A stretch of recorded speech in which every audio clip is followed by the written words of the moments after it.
αυτά και τα κουβαλάκια. Είναι ένα ζωγραφείο. Το μαλάκα. Ποιο πράγμα είναι, το κουβαλήσεις. Το βάλε στην πλάτη γιατί αυτό. Το δικό μου ρε. Το κόλλησε. Ναι, σταμάτα εσύ. Εσύ μπροστά. Είσαι πολύ ωραίος. Εμένα τι μου λέγες στο δικό μου το δέντρο.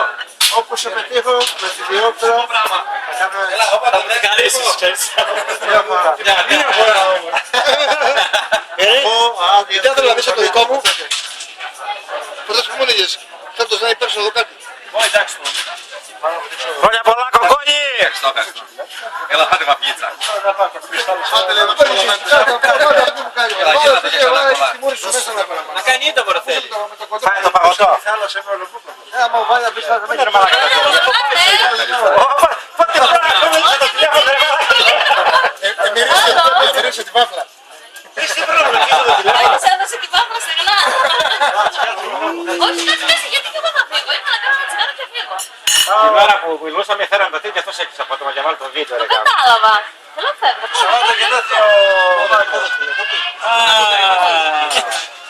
Σαββάτο